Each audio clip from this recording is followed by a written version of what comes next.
नमस्कार दोस्तों, welcome back. देख रहे हैं कॉफी विद सुमित जैन। आज एक बड़ा ही दर्दनाक कोई न्यूज आई जिसके ऊपर डिटेल में बात करेंगे संजीव जी के साथ। मुद्दा ये है, मुद्दा था कि जापान के अंदर एक न्यूज आई कुछ साल पहले कि वहां पर जो बच्चे हैं वो अपने पेरेंट्स का कत्ल कर रहे हैं क्योंकि वो उनका ध्यान रखने में सक्षम नहीं है।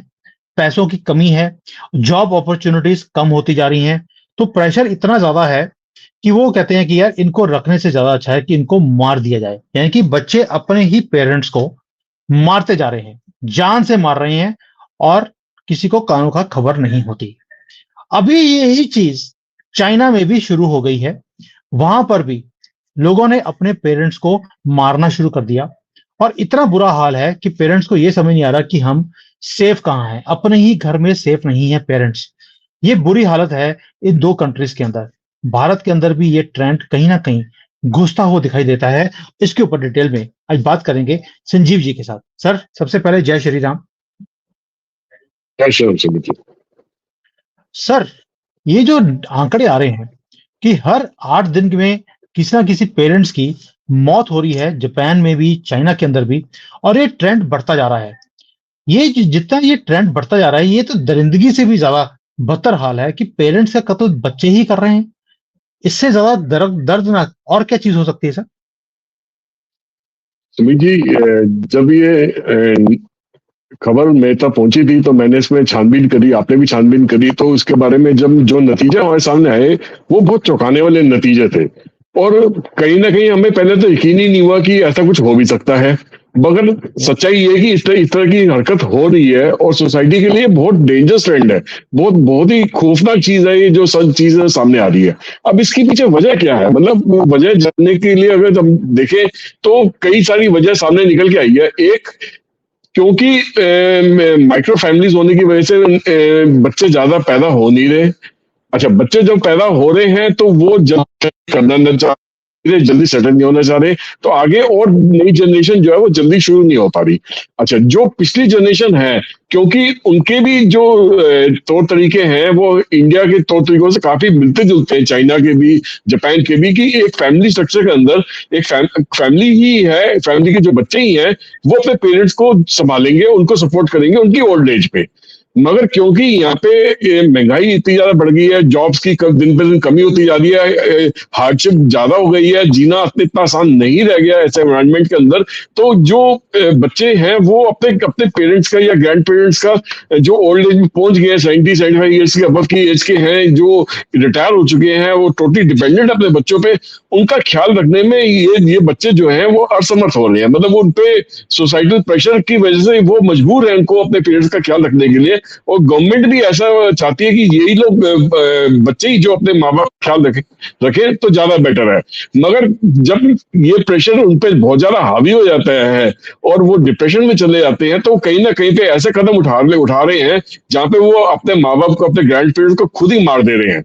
और ये जो जब इस पे छानबीन हुई उनके वहां पे लोगों से, चाइना में, जापान में उनकी एजेंसियों के द्वारा छानबीन हुई, तो ये चौंकाने वाले आंकड़े सामने आए कि इतने इतने सारे लोग इतने पिछले कई सालों में मारे गए हैं, जो कि एक बहुत डिस्टर्बिंग ट्रेंड है और ये बढ़ता ही चला जा रहा है। और इसमें लगाम लगाने के लिए शायद कुछ और तरीका से अपनाना पड़ेगा, कुछ और नई सोच से आगे आना पड़ेगा, जिससे ये प्रेशर लोगों के सिर से खत्म हो और वो प्रेशर जो है वो किसी तरीके से आपस में सोसाइटी मिलकर बांट सकती है या कोई और तरीके से बांट सकती है। उसके बारे में बहुत तेजी से सोचना पड़ेगा, बहुत गहरी सोच, नई सोच के सामने से आगे आना पड़ेगा। सर, मैं तो देखो चाइना में रहता हूँ। चाइना के अंदर क्या है कि एक एक बच्चा है। लड़की जो है वो भी अकेली है, लड़का भी अकेला एक ही बच्चा होता है। और दोनों के ऊपर, दोनों के जो पेरेंट्स हैं उसको भी संभालने की रिस्पॉन्सिबिलिटी होती है, और ग्रैंड पेरेंट्स की भी। यानी कि आगे अगर अपना भी एक बच्चा है, 3 लोग हो गए फैमिली के अंदर, दो दो पेरेंट्स, चार वो, 7, और फिर ग्रैंड पेरेंट्स। इतना बोझ बच्चों के ऊपर आ जाता है सारी फैमिली को सपोर्ट करने का, कि वो सपोर्ट नहीं कर पाते। यही चीज जापान के अंदर भी है, वहां पे भी बच्चे कम होते हैं। तो इसलिए वो बोझ इतना ज्यादा हो गया है, वो कहते हैं कि यार हम तो सारा टाइम इनका बोझ उठाते उठाते ही हमारी जिंदगी निकल रही है, इससे अच्छा है कि इन्हें खत्म ही कर दिया जाए। यानी कि वो पेरेंट्स का जो यूसेज है, उनको लगता है कि ये किसी यूज के नहीं है हमारे लिए, इनको खत्म कर दीजिए। सर, यही ट्रेंड अगर पूरे दुनिया में ऐसे ही चलता रहा, वेस्टर्न वर्ल्ड में तो ऐसा होता नहीं है, बच्चे बहुत जल्दी एज में अपने घर छोड़ के चले जाते हैं, वो उसके बाद वापस अपने पेरेंट्स के साथ बात भी नहीं करते। एक डिफरेंट सिस्टम है। हमारा जो एशियंस का जो कल्चर है वो है कि हम अपने पेरेंट्स का उतना ही ध्यान रखते हैं जैसे पेरेंट्स ने हमारा भी ध्यान रखा होता है। लेकिन जो ये ट्रेंड है, ये वाकई में डिस्टर्बिंग है, और इसका जो है हल भी तो कोई निकालना चाहिए। गवर्नमेंट के पास जैसे हल होता है कि आप अगर इंश्योरेंस पॉलिसीज हैं वो लग सकते हैं, ओल्ड एज होम बना सकते हैं। जैसे अभी मैं देहरादून में गया था, वहां पे एक अड्डाला करके जो जगह है, वो ओल्ड एज होम था। It was a 7 star facility.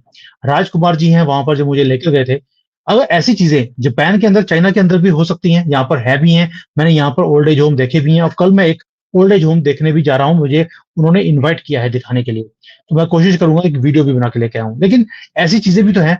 उसके बाद फिर भी बच्चे अपने पेरेंट्स को मार रहे हैं, पैसे कम है इसलिए कर रहे हैं। सुमित जी देखिए, अगर आप यूरोप यूएसए कनाडा का सिस्टम देखें कि वहां पे क्या है कि केयर गिवर्स को जॉब्स मिल जाती हैं घरों में ओल्ड एज के लोगों को सपोर्ट करने के लिए। मतलब वो बेसिकली क्या होता है कि जैसे सपोज इंडिया के अंदर जो केरला एक ऐसी स्टेट है जो बहुत सारी नर्सेज प्रोड्यूस करती हैं और नर्सिंग कॉलेजेस बहुत सारे हैं, और उसके अलावा all over India nursing college बहुत सारे हैं। सपोज कीजिए ये नर्सेज जाके अप्लाई जब करती है केयरर्स की जॉब में, वो बेसिकली क्या होता है कि उस घर में जाके उन ओल्ड एज लोगों के साथ में ही रहती है वो, और वहीं पे रह के उनको उनको उनका देखभाल करती है। उसकी वजह से उनको एक पर्टिकुलर सैलरी मिलती है, तनख्वाह मिलती है, जिससे वो अपने को इकोनॉमिकली सपोर्ट करते हैं। जापान के अंदर और चाइना के अंदर इस तरीके का सिस्टम उभर के नहीं आया है। अगर बच्चे खुद ही अपने पेरेंट्स के या ग्रैंड पेरेंट्स का ख्याल नहीं रख सकते हैं, तो गवर्नमेंट को एक स्टेट का स्ट्रक्चर डेवलप करना चाहिए, जहां पे या तो वो केयर गिवर्स को अपनी सोसाइटी के अंदर से डेवलप करें। अगर अपनी सोसाइटी के अंदर वो डेवलप नहीं हो रहे हैं, तो दूसरे देशों से लेके आए जहाँ पे वो इस टाइप की केयर गिविंग की फैसिलिटीज के अंदर लोग अच्छा खासा ट्रेनिंग ले चुके हैं, जो दूसरे केयर गिवर दूसरे फैमिली के साथ मिलकर रह चुके हैं, उनको बच्चों उनको पेरेंट्स को ग्रैंड पेरेंट्स को संभाल चुके हैं, या उस टाइप की ट्रेनिंग इंस्टीट्यूट से वो क्वालिफाई कर चुके हैं जहाँ पे इस टाइप का केयर गिविंग का काम सिखाया जाता है। या तो उस टाइप का वो स्ट्रक्चर क्रिएट करें कि उस टाइप के लोग दूसरी कंट्री से लेके आए और यहाँ पे उस को एज अ जॉब की तरह प्रोवाइड करें। जापान और चाइना में लोगों के पास पैसे की कमी नहीं है केयर गिवर को देने के लिए, उन्हें तीन चीज कमी है कि केयर गिवर ही नहीं है वहां पे उनकी कंट्री के अंदर इतनी तादाद में कि वो हर एक ओल्ड एज के इंसान को संभाल सके जाके। तो एक तो ये जरिए कि they should let people come to the country जो कि केयर गिवर्स के नाम पे वहां पे एक जॉब क्रिएट कर दी जाए। दूसरा ये है कि गवर्नमेंट फाइनेंशियल असिस्टेंस दे सकती है फैमिलीज को कि अगर आप अपने एल्डरली लोगों की केयर कर रहे हो तो हम आपको कुछ फाइनेंशियल असिस्टेंस देखते हैं, आपको बोनस देते हैं, कि ताकि आप पे जो आर्थिक बोझ है एक 6-7 लोगों की फैमिली को संभालने का, खुद का है, आपकी खुद की वाइफ का, आपके बच्चे का है, और आपके पेरेंट्स का है, 2 जने पेरेंट्स हो गए, ग्रैंड पेरेंट्स हो गए, तो मिला के 7-8 लोग जो हो गए, इसको वो एक सिंगल सैलरी में से या 2 जनों की सैलरी से वो बेसिकली संभालना नामुमकिन है, क्योंकि उसमें ओल्ड एज में काफी सारी मेडिकल प्रॉब्लम्स भी शुरू हो जाती है, तो उसमें भी बढ़ चढ़ के पैसा खर्चा होता है। तो गवर्नमेंट की तरफ से या तो फाइनेंशियल सपोर्ट मिल जाए इन फैमिलीज को भी, या ठीक है आपकी पर पर्सन के हिसाब से वो कुछ ना कुछ अमाउंट उनके बैंक अकाउंट में हर महीने ट्रांसफर करते हैं, जिससे उनकी आर्थिक मदद हो सके। दूसरी क्या है कि उनकी जो यंग लोग हैं जो जिन पे जिम्मेदारी आ गई है पेरेंट्स को संभालने की या ग्रैंड पेरेंट्स को संभालने के लिए, उनकी काउंसलिंग और मेंटल हेल्थ सर्विस का भी पूरा ध्यान रखा जाए कि अगर वो किसी तरीके से प्रेशर में आ रहे हैं, वो नहीं सही फैसला ले पा रहे हैं या डिप्रेशन में जा रहे हैं, तो उनकी काउंसलिंग की फैसिलिटी भी अरेंज करी जाए यंग लोगों के लिए, ताकि वो सही तरीके से सोच पाए, अपनी जिम्मेदारियों को समझ पाए, सोसाइटी की तरफ उनकी क्या है। फिर कम्युनिटी सपोर्ट सिस्टम भी क्रिएट करा जा सकता है, जिसमें कम्युनिटी के अंदर पे क्या होता है कि जो एक इंसान को दूसरे दूसरे पेरेंट का देखभाल करने के लिए पैसा कमाने को मिलता है, वो चाहे अपने पेरेंट को नहीं देख पा रहा है, कम से कम दूसरे पेरेंट पे जाके वो टाइम देता है। वो बेसिकली एक कम्युनिटी सेंटर बना होता है जहाँ पे वो कुछ टाइम स्पेंड कर सकता है, हर हफ्ते अपने अपने ग्रैंड पेरेंट्स और पेरेंट्स को भी वहां भेज सकता है कुछ टाइम बिताने के लिए कम्युनिटी सेंटर में, कि आप सारा टाइम घर पे पड़े रहोगे, सच्चा क्या थोड़ा सा बाहर निकलो, कम्युनिटी सेंटर में जाओ, वहां पे लोगों से मिलो, वहां पे तुम आपको कुछ लोग वॉलंटरी सामने आएंगे आपका देखभाल करने के लिए। उससे क्या होगा कि इन बच्चों पे भी प्रेशर घटेगा, कम से कम हफ्ते में 2 दिन तो वहां जा रहे हैं, तो हम पे 2 दिन की लोड हमारा खत्म हो जाएगा, हम 6-7 घंटे वो दोनों दिन वहां पे लगा के आएंगे, सिर्फ इवनिंग और मॉर्निंग का वहां पे प्रेशर रहेगा। तो कई सारे तरीके हैं, कई सारी टेक्निक्स हैं जिससे अपनाई जा सकती है। वो तो ठीक है, टेक्निक्स हैं, ये हम भी समझते हैं। लेकिन कहीं न कहीं कल्चरल चीज़ भी होती है। मैं भारत के साथ इसको कंपेयर करूँगा। वो कैसे?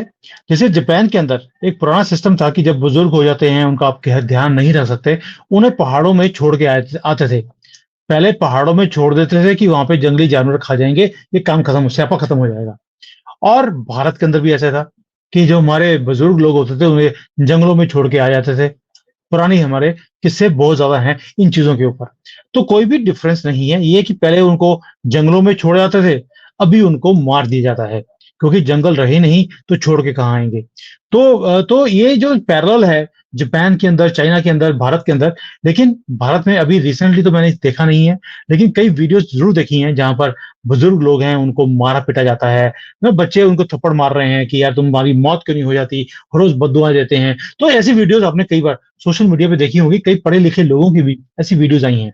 यानी कि सर कहीं न कहीं अभी जापान के अंदर भी एक केस हुआ था कि 86 ईयर ओल्ड का आदमी है, उसने अपनी 85, 84 इयर्स की जो वाइफ है, उसका कत्ल कर दिया कि मैं दुखी हो जाता हूँ सारा दिन इसका केयर करने के लिए, क्योंकि ये बेड रिडन है।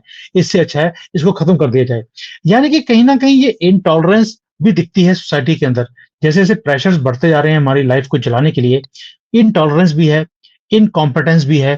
उसको देखते हुए भी लोगों को जब कोई हल दिखता नहीं है अपने फ्यूचर का, तो कहते हैं यार पास्ट को खत्म कर दो, हो सकता है उससे फ्यूचर ठीक हो जाए।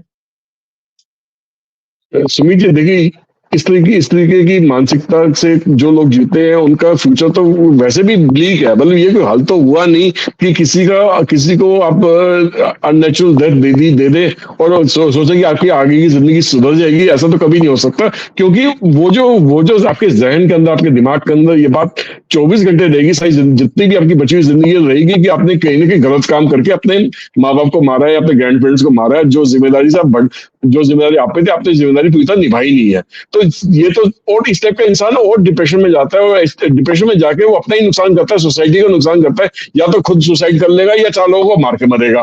तो उस टाइम सोसाइटी अल्टीमेटली उस तरफ जाना शुरू हो जाती है। और फिर गलत सही का फैसला, जो फर्क होता है वो खत्म हो जाता है, क्योंकि एक बार जब इंसान अपने ही परिवार के इंसान को मार देता है और उसको सोचता है कि मैंने अपने छुटकारा पा लिया, तो सोसाइटी के कोई भी रूल्स एंड रेगुलेशन को वो मानने से इनकार कर देता है। कहीं ना कहीं उसको यहाँ पे आता है कि मैं कुछ भी कर सकता हूँ, मेरा कोई कुछ भी बिगाड़ नहीं सकता। तो वो गलत काम की जो सिलसिला है, जो कड़ी है, वो बढ़ती चली जाती है। तो ये तो कोई इलाज नहीं हुआ कि आप किसी को मार के अपनी जिंदगी का समाधान निकालें। इसका कोई और तरीका ही ढूंढना पड़ेगा इस समाधान को निकालने के लिए। अब फॉर एग्जाम्पल, जैसे मैंने आपकी वो वीडियो देखी है जिसमें आपने देहरादून के बारे में, एक 5 स्टार फैसिलिटी के बारे में, आपने एक ओल्ड एज होम के बारे में उसमें वीडियो बनाई थी। इस तरह के इंडिया के अंदर कई सारे ओल्ड एज होम बन गए हैं। इस वक्त अहमदाबाद में भी है, पूना के अंदर भी है, बेंगलोर के अंदर भी है। मेरे हिसाब से कोई भी ऐसा शहर नहीं बचा जहाँ पे ओल्ड एज होम नहीं बचे हैं, जहाँ पे पेमेंट देके वहां पे 10 दिन, 15 दिन, महीना भर, 6 महीना, पूरी लाइफ के लिए वहां पे रहा जा सकता है। जो लोग अफोर्ड कर सकते हैं वो जाते हैं। बाकी उसके अलावा भी हमारे इंडिया के अंदर एक पहले से ही इकोसिस्टम बना हुआ है। अगर सपोज कीजिए आप हरिद्वार जाए, जितने भी धार्मिक स्थल है, जैसे हरिद्वार हो गया, ऋषिकेश हो गया, वाराणसी हो गया, आपका उज्जैन हो गया, वहां पे पहले से ही ओल्ड एज होम है, जो कि बहुत कम पैसे में ओल्ड एज लोगों को सहायता करते हैं। और लोग वहां पे जाके गुप्त दान भी करके आते हैं, जिसकी वजह से उनके छोटे छोटे जो खर्चे हैं, ठीक है, वो एक लग्जरियस लाइफ नहीं जीते हैं, बट एक सादगी लाइफ की, सात्विक लाइफ और सादगी से जिंदगी जी लेते हैं, 2 कपड़ों में जिंदगी निकाल देते हैं। वो उनको उन लोगों के बीच में उठना बैठना होता है, सुबह शाम पूरा पूजा पाठ करते हैं और वो नदी के किनारे जाके बैठ जाते हैं। इस टाइप से अपनी जिंदगी निकाल लेते हैं, एक दूसरे से गपशप करते हैं, और वो कुछ ना कुछ अपने तरीका निकाल लेते हैं एक दूसरे से मिलजुल के रहने का। जब बच्चों को मौका मिलता है वो जाके मिल भी आते हैं वहां पे। ठीक है, अब जब बच्चों को भी इस तरीके से बाद में शर्म का सामना नहीं करना पड़ता कि नहीं, मेरे माँ बाप किस स्थिति में रह रहे होंगे, कैसे रह रहे होंगे।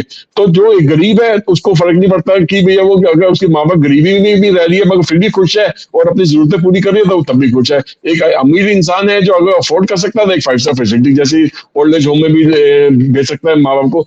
मगर जो सोसाइटी के जो स्टिग्मा है कि नहीं जी, अगर आपने माँ बाप का ख्याल नहीं रखा तो आपके माँ बाप को कौन देखेगा, तो उसकी वजह से माँ बाप को आप मार नहीं सकते। अब मेरे कई सारे फ्रेंड्स हैं जो कि यूएस और कनाडा में सेटल्ड है, उनके बूढ़े माँ बाप यहाँ पे इंडिया के अंदर रहते हैं। अब मैं किसी का नाम नहीं लूंगा, किसी का एग्जांपल नहीं दूंगा, बट ऐसा भी हुआ है कि उन लोगों ने अपने पेरेंट्स को या तो ऐसी जगह पे अपने जो घर था यहाँ से बेच के ऐसी जगह पे घर ले लिया जहाँ पे उनकी उस सोसाइटी के अंदर बेटर केयर हो सकती है।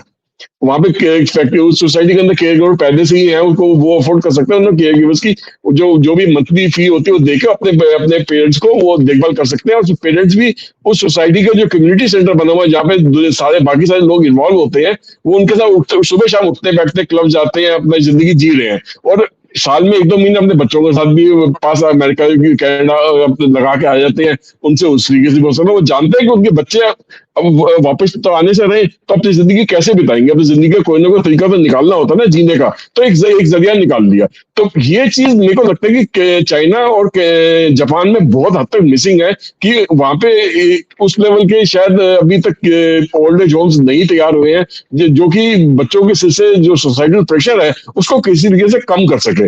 बट मेरे को लग रहा है कि जैसे चाइना में भी आपने पीछे भी वीडियोस एक दो मुझे दिखाई थी कि भी वहां पे भी ओल्ड एज होम में आप गए हो गए हो, बट ये ट्रेंड जैसे चाइना में पिकअप कर रहा है वो मेरे को लगता है चाइना में तो सही तरीके से पिकअप कर जाएगा। जापान को इस चीज को बहुत तेजी से अडॉप्ट करने की जरूरत है कि ओल्ड एज होम पे अगर रिलाई करते हो तो कोई गलत काम नहीं है। सर चाइना के अंदर तो अभी टेक्नोलॉजी का इतना एडवांसमेंट है कि अगर कोई ओल्ड आदमी है, वो उसका इवन टॉयलेट जाना भी मुश्किल है। जो बेड है उसी के अंदर टॉयलेट बना हुआ है। जब भी उसका मन करता है बेड में से वो अपने आप ही टॉयलेट करता है और पूरा बेड साफ हो जाता है। तो ये जो बेसिक प्रॉब्लम्स यही होती हैं कि किसी का टॉयलेट की प्रॉब्लम है, किसी को उठने की प्रॉब्लम है, तो सारी टेक्नोलॉजीज यहाँ पर अवेलेबल हैं। अगर किसी को भी इन टेक्नोलॉजीज के बारे में मेरे से पता करना होगा तो प्लीज मुझे ईमेल कर सकते हैं। मेरा ईमेल आईडी नीचे दिया हुआ है। क्योंकि आपका भी हो सकता है कि कोई पेरेंट्स को दिक्कत हो, तकलीफ हो, और आपको अगर कोई टेक्नोलॉजिकल हेल्प चाहिए तो मैं आपकी पूरी मदद कर सकता हूं। यहाँ से कौन सी टेक्नोलॉजी है आप भारत में, मैं कोई यहाँ पे ट्रेडर नहीं हूं कि आपको मैं, कई लोग बोलेंगे ओ देखो जी चाइना का माल बेच रहा है, मेरा ऐसा कोई इंटरेस्ट नहीं है।